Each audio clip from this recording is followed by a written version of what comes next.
एक औरत अपने पति के साथ में बाबा महेंद्रनाथ के मंदिर दरबार में दर्शन करने के लिए जाती है। उसके पति भांग और धतूरा पी करके पूरे मगन है।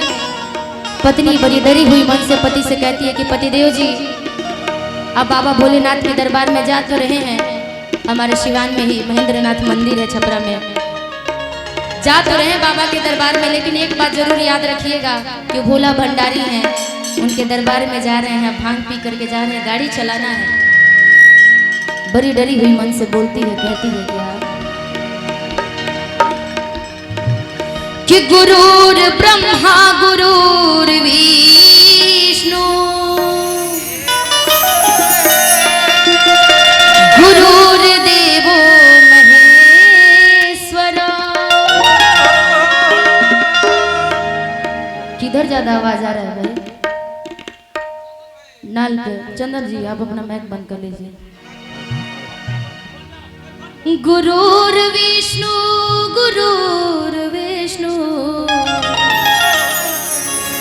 गुरुर देवो महेश्वर।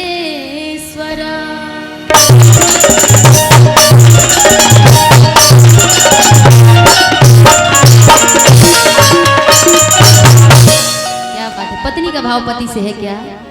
कि गाड़ी लेके पानी या से जई हो अमर डराई पर सजनवा। अच्छा, गाड़ी किन किन को चलाने आती है? आज के समय में कंट्रोवर्सी है, सबको चलाने आता है गाड़ी ना जी, चाहे बाइक वाला गाड़ी हो, किसी किसी को साइकिल भी आता है। वो भी एक ड्राइवरी वाला बात होता है भाई, साइकिल चलाना आम बात थोड़ी है, सब लोग गाड़ी चलाता है। पति भांग धतूरा पी करके, ये थोड़ा सा अलग वाला मोमेंट है। पत्नी कहती है क्या कि गाड़ी लेके पानी या से जई हो अमर डराई पर सजना। भांग पी के गाड़ी, भांग पी के गाड़ी चली चलई हो मोर डराई पर सजना।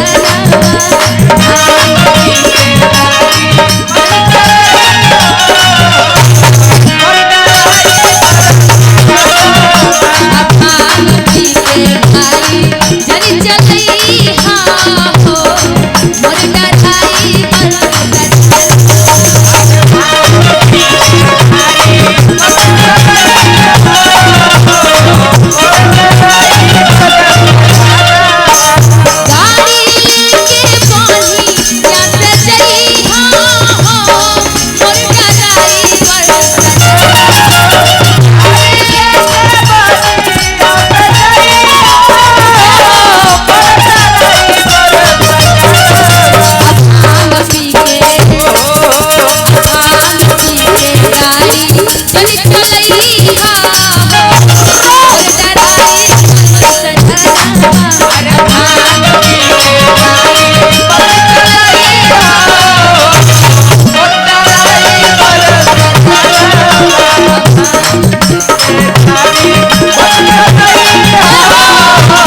बहुत बहुत शुक्रिया हमारे आदरणीय गोल्डन साई जी, जिनके तरफ से हजारों हजार का आशीर्वाद और सभी कलाकारों से प्यार करने वाले हमारे आदरणीय गोल्डन साई जी। माँ लक्ष्मी इनको हमेशा सदैव ऐसे ही बनाए रखे, घर परिवारों को बनाए रखे। और आज बेटे के उपलक्ष्य पर, बेटे का जन्मदिन है 3री साल, उसके उपलक्ष्य में ये प्यार आशीर्वाद और आप सभी से मिलने का ये मौका दिए, इसके लिए बहुत बहुत शुक्रिया।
राजन जी का टीम का कोई जोड़ा नहीं है हमारे जिला में। एक बार जोरदार तालियां बजा दीजिए इस टीम के लिए। क्या मस्त ये लोग बजाते हैं, जहाँ आप लोग होते हैं ना दिल चौड़ा हो जाता है सुन करके कि आपका टीम है यहाँ पर। और हमारे अरविंद सिंह जी की तरफ से बहुत सारा आशीर्वाद है, बहुत बहुत धन्यवाद। ले जात बाड़ा भंगिया बाड़ा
गाड़ी जन चलई हो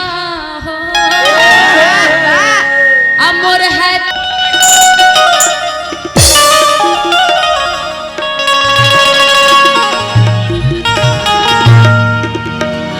हेलो हेलो हेलो। आज बहुत ही सौभाग्य की बात है कि हर साल की भांति इस साल भी आप सभी के समक्ष में मुझे आने का मौका मिला। और आदरणीय गोल्डन शाही जी और उनके पूरे परिवार, उनके पूरे रिलेशन वाले को बहुत बहुत धन्यवाद मुझे इस मंच पे बुलाने के लिए और इस गांव में बुलाने के लिए। और ख़ास करके बहुत अच्छा लगता है तब जब अपने जिला जवार में आने का मौका मिलता है। और ये आप लोगों का आशीर्वाद प्यार है कि अपने जिला से अभी इकलौती मैं ही हूँ कि छपरा, सिवान, गोपालगंज ये तीनों जिला संभाल के रखे हैं। तो मैं चाहूंगी कि जो जो इस निशा से प्यार करते हैं हाथ उठा करके एक ताली बजा के अपना आशीर्वाद दे दीजिए आप लोग, कि आप लोगों का ही आशीर्वाद है कि मेरा मनोबल बना रहता है। चाहे दुनिया बहुत मेरे पीछे लगा है कि कितना जल्दी हो कि निशा का मार्केट गिरा दे, निशा का ये, निशा का वो, लेकिन हम उससे मतलब मुझे नहीं, कंट्रोवर्सी मुझे नहीं अच्छा लगता है और मैं रहती भी नहीं हूँ। ना मुझे स्टार बनना है और ना ही मुझे बहुत सारा शौक है कि मुझे स्टार बन के लोग मेरे पीछे रहे कि भाई निशा उपाध्याय स्टार गायिका, ये नहीं चाहिए मुझे। बस ये जो जनता जनार्दन है ना, इनके दिल में जगह चाहिए। वाह वाह वाह। बस यही प्यार आशीर्वाद की कामना आप सभी लोगों से रहता है और आप सभी का आशीर्वाद लेकर के आज जहाँ भी हूँ, जो भी हूँ, जिस तरीके से हूँ, आप लोग का प्यार आशीर्वाद है। और बहुत बहुत शुक्रिया हमारे मंच पे मनन बाबा, आपका तो बहुत बहुत धन्यवाद। हमारे बीच में प्रकाश त्रिपाठी जी, मंच पे हमारे पूरी म्यूजिशियन टीम, राजन बाबा का पूरा टीम है। और बीच में हमारे जितने भी कलाकार उपस्थित हैं सबको बहुत बहुत धन्यवाद, शुक्रिया अदा। यहाँ पे आगे भी हमारे चेयर कुर्सी पे बैठे हैं सभी लोगों को मेरा प्रणाम है।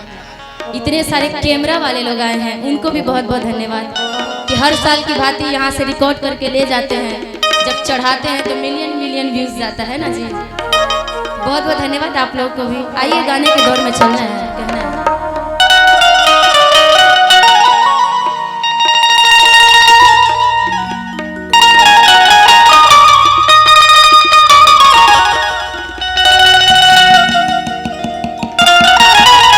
आज हम सब के प्यारे छोटा भाई अभिनंदन के जन्मदिन पर 3रा साल है आज, उसके उपलक्ष्य पे हर बार की भांति इस बार भी हो रहा है। तो भगवान से यही कामना है कि अभिनंदन इतना छोटा है तो इतना तेज है, बड़ा भी हो तो ऐसे ही अपने पापा का नाम रोशन करे, खूब आगे बढ़े। पर आशा बहुत बहुत शुक्रिया। आइए गाने के दौर में एक समय की बात है